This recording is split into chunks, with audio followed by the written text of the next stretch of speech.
2025 has been an incredible year for video games, but not only has it been a brilliant year for video games, it's been a brilliant year for video game stories. So I thought it would be a great idea to just round up a few of the ones that really spoke to me. Before we start, I have a couple of notes. The first is that I'm simply discussing the stories here. None of these games are bad per se, but in theory, they could be terrible games that just have good stories. This is strictly about the stories of the game. And secondly, we've got some big things coming on the channel. A few days ago, I ranked every single 2025 game that I played this year, which I think was 38 if I remember correctly. And next week, I'll be ranking every single game I played this year, regardless of release date, which is over 60 games. So please make sure to subscribe so you can watch those. But enough waffle, let's get started.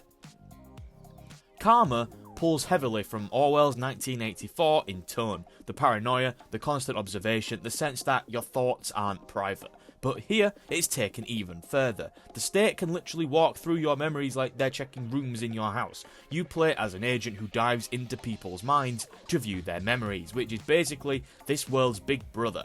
The twist is that instead of traditional interrogation, you dive into people's subconscious mindscapes. The memory in Karma isn't necessarily presented as a clean objective recording. It behaves like a memory really does. The game's big thematic weight tends to come from how memory is weaponized. You control truth by entering the past. It turns recollection into evidence, trauma into data, and human emotion into something that can be catalogued or manipulated. One of the standout elements is Mother.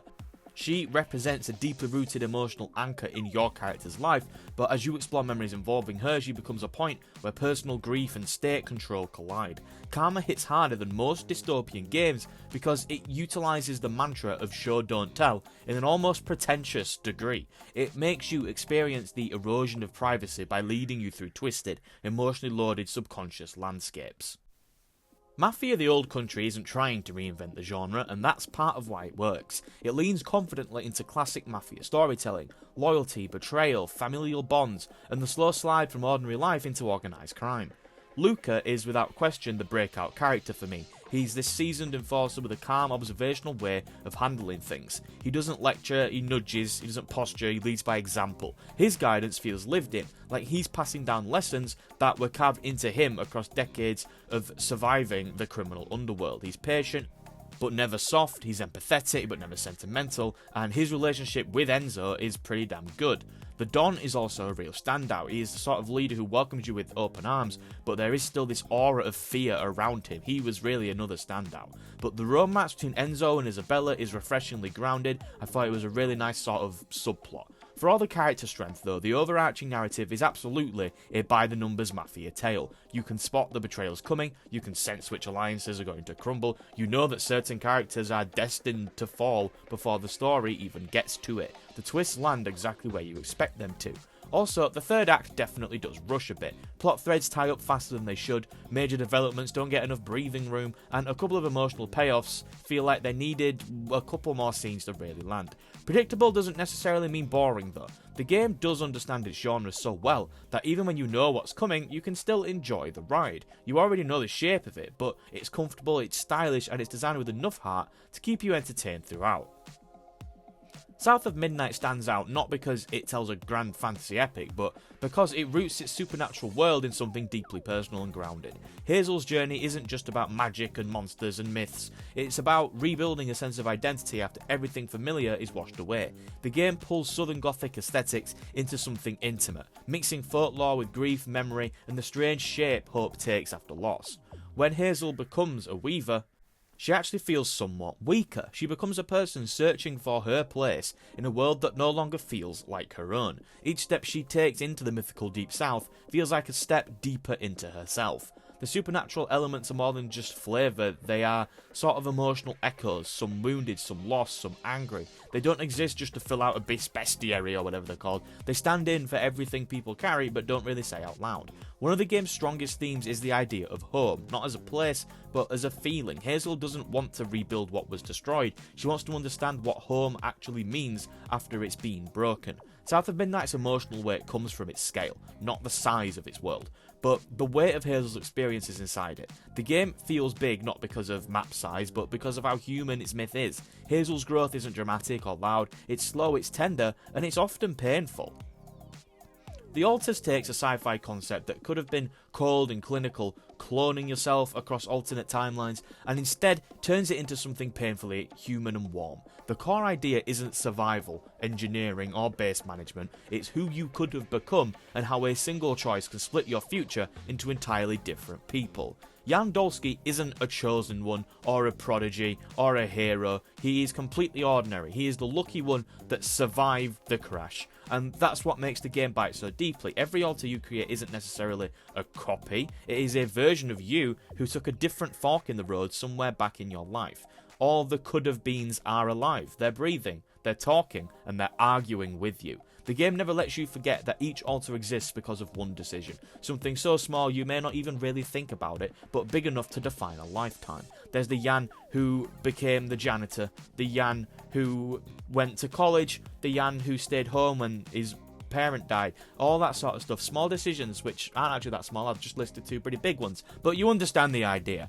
The moral sting of the game comes from how these alternate Jans behave. If you treat them like tools, they respond accordingly. They're resentful, they're detached, they can kill you. If you nurture them, you start to see glimpses of what you could have been under different stars. You're not necessarily choosing how to upgrade your base, although that's definitely what you're doing. You're choosing people who are shaped by pasts that you never lived. What lingers after playing isn't necessarily the sci-fi tech or the survival challenge, it's that uncomfortable awareness that your life could have gone another way. I really think The Alters is a criminally underrated game, especially in the narrative department. I absolutely fell in love with Dispatch. The story follows Robert, an ex-superhero who failed spectacularly at his final job and retired from being a hero, before being recruited to be a dispatcher for a team of reformed supervillains. What turns Dispatch into something special is watching him try his absolute best to turn these villains into good people. The voice acting is simply stellar across the board, with a major shout out to Aaron Paul and Laura Bailey, who were the real standouts in my opinion. Dispatch isn't necessarily subtle about what it's exploring, the idea that a person can change, even if the world already made its mind up about them. Redemption here isn't grand or cinematic, it's slow and it's awkward, and that's why it works. Watching Robert and Invisigal navigate guilt, trust, and the terrifying act of believing in someone else becomes the emotional core of the entire narrative. Where other superhero stories go big, Dispatch goes in. It understands that the hardest battles aren't the ones fought in the sky, they're the ones fought inside your own head. The characters aren't icons or archetypes, they're messy, they're hopeful, and they're scared. It's not a game about saving the world, it's a game about saving you, and the hand that reaches out to steady you when you're not sure that you can.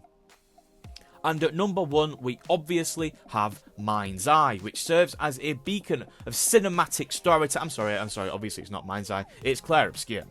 The premise is haunting. Each year, an entire age group disappears with the stroke of a brush. Each year, the next age up goes on an expedition to try and take down the Patriots and save the world. The game is just wow. It explores what society becomes under that sort of reality. People grow up knowing which year they'll vanish. Love becomes urgent, friendships burn bright because you don't know how long you'll have everyone you care about.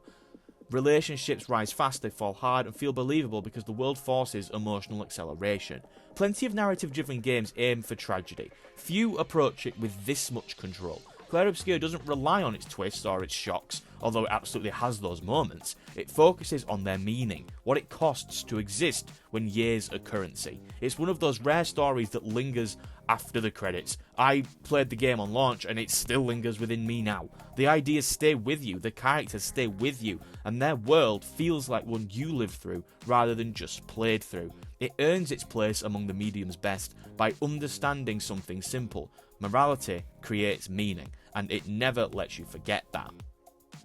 So that is my list of the best video game stories of 2025, of games that I have played. Of course, obviously I didn't play everything. Which stories really stuck with you this year? Please let me know in the comments so we can discuss. But for now, that is all from me. Remember, a few days ago I ranked every 2025 game I played, and next week we got a ranking of every single game I played this year, so make sure to subscribe for those. If you enjoyed this video, then please leave a like as it really does help me out, and I will see you next time. Have a nice day, and goodbye.